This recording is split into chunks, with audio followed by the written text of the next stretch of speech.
Kemudian di sini beliau melanjutkan, an Abi Hurairah radhiyallahu anhu qala qala Rasulullah sallallahu alaihi wasallam, dari Abi Hurairah radhiyallahu anhu berkata bahwasanya Rasulullah sallallahu alaihi wasallam bersabda, idza jaa ramadhanu, jika datang bulan Ramadan, futtihat abwabul jannah, maka dibuka pintu-pintu surga, wa ghulliqat abwabun nar, dan dikunci pintu-pintu neraka, wa suffidat asyayatin wa suffidatis syayatin, dan diikat para setan.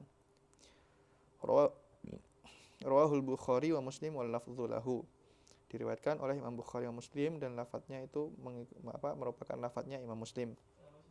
Jadi di dalam hadis ini itu menunjukkan salah satu keistimewaannya bulan Ramadan, yang mana Rasulullah bersabda bahwasanya ketika datang bulan Ramadan, maka pintu surga itu akan dibuka dan pintu neraka itu akan ditutup.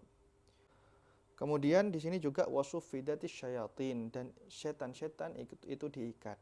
Setan-setan ketika di bulan Ramadan itu diikat, jadi mereka itu tidak berkeliaran. Lah kemudian banyak dari kita itu pasti timbul pertanyaan, lah terus ketika kita itu melakukan dosa di tengah bulan Ramadan, apakah itu bukan karena godaan syaitan?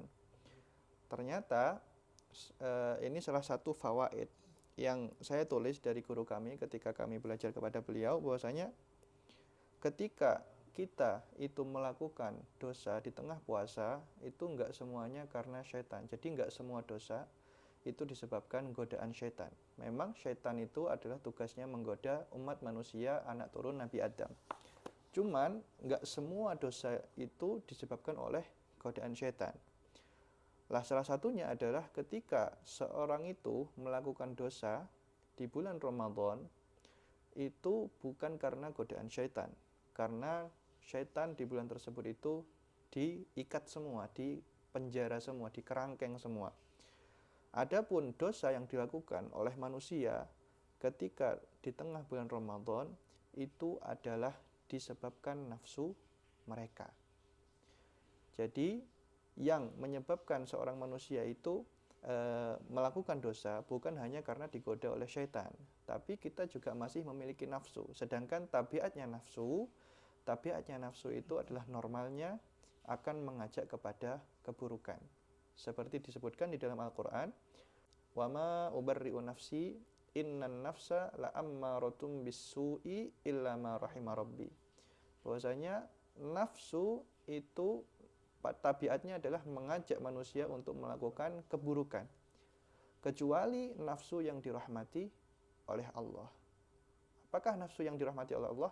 Yaitu nafsu yang diberikan rahmat oleh Allah untuk mengajak kita itu kepada kebaikan setelah kita itu berusaha untuk melatih nafsu tersebut.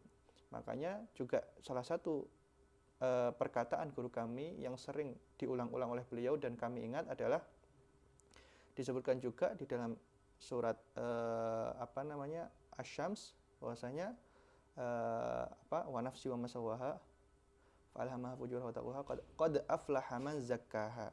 Sungguh beruntung orang yang membersihkan nafsu tersebut. Yaitu gimana membersihkannya? Yang melatih nafsu tersebut. Melatih nafsu tersebut bagaimana? Kata guru kami, melatih nafsu itu adalah dengan tidak mengikuti apa yang diperintahkan oleh nafsu, dengan melawan nafsu tersebut. Nafsu mengajak untuk melakukan ini, kita lawan, kita tidak mau. Maka ketika kita mau untuk melatih nafsu kita, ketika kita berusaha untuk selalu tidak menuruti nafsu kita, maka nafsu kita nantinya akan menjadi nafsu yang dirahmati oleh Allah, sehingga menjadi nafsu yang tidak mengajak kita menuju keburukan. Jadi seperti itu. Jadi enggak semua hal-hal buruk itu disebabkan oleh syaitan. Sehingga katanya guru kami, syaitan pun itu merasa ya disalahkan terus, padahal loh kita itu ketika Ramadan enggak melakukan apa-apa, tapi kenapa kok kalian itu seakan-akan segala keburukan kalian itu dilemparkannya kepada kami, padahal ya bukan karena syaitan tapi karena nafsu kita. Makanya perlu bagi kita itu untuk melatih nafsu kita. Melatihnya gimana? Dengan tidak mengikuti apa yang diperintahkan oleh nafsu kita, dengan selalu mengajak nafsu kita itu untuk kebaikan, memaksa untuk tidak mengikuti apa yang diinginkan oleh nafsu, sehingga nanti nafsu kita itu terlatih dan menjadi nafsu yang dirahmati oleh Allah, yang tidak mengajak kepada keburukan. Jadi seperti itu. Kemudian selanjutnya, wa fi lafdhin akhar li Muslim wan Nasa'i, dan di dalam lafaz yang lain, hadis yang diriwayatkan oleh Imam Muslim dan Nasa'i itu menggunakan lafaz futihat abwabur rahmah. Jadi sebagai ganti futihat abwabul jannah itu diganti dengan futihat abwabur rahmah. Jadi yang dibuka ketika bulan Ramadan itu bukan pintu surga, tapi pintu rahmat, pintu kasih sayang Allah. Itu ketika bulan Ramadan. Zadan Nasa'i fi riwayatin, dan Imam Nasa'i meriwayatkan hadis tersebut tapi dengan tambahan fihi lailatun khairun min alfi syahr man haruma khairaha faqad hurim. Jadi di dalam riwayatnya Imam Nasa'i itu ada tambahan bahwasanya fihi lailatun khairun min alfi syahr. Di dalam bulan tersebut itu ada satu malam yang lebih baik daripada 1000 bulan, yaitu malam Lailatul Qadar. Man haruma khairaha faqad hurim. Barang siapa yang terhalang dari kebaikan malam tersebut, maka sungguh dia adalah orang yang terhalang. Maksudnya apa? Jadi orang yang tidak dapat memaksimalkan, yang tidak dapat mendapatkan kebaikan malam Lailatul Qadar, maka sungguh dia adalah orang-orang yang sangat rugi. Kenapa? Karena ya kita sudah diberikan waktu khusus, kita sudah diberikan keistimewaan tersebut, tapi kita tidak mau mengambilnya, kita tidak mau untuk memaksimalkannya, maka sungguh kita itu adalah orang yang merugi. Makanya kita itu terkadang terlalu fokus dengan apa yang diberikan kebaikan oleh kita, diberikan oleh Allah dari kebaikan untuk kita. Jadi semisal kita diberikan Ramadan, yang mana Ramadan itu diberi pahala sekian-sekian, ketika Ramadan itu pahalanya berlipat ganda, ketika Ramadan itu pahalanya di double-double, melakukan sunnah seperti fardu seperti 70 kali fardu dan lain sebagainya, kita itu terlalu fokus, oh berarti kalau kita melakukannya itu kita akan mendapatkan pahala yang sangat banyak, ganjaran yang sangat besar. Tapi kita terkadang enggak melihat atau enggak memahaminya secara terbalik.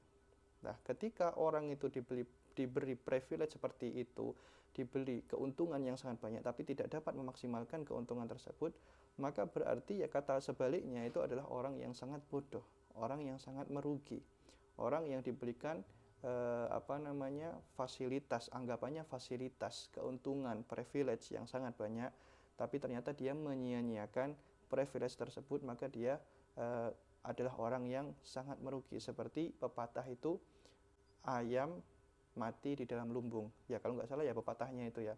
Maksudnya dia berada di dalam kenikmatan yang besar, tapi dia itu malah mati, nggak bisa memaksimalkannya.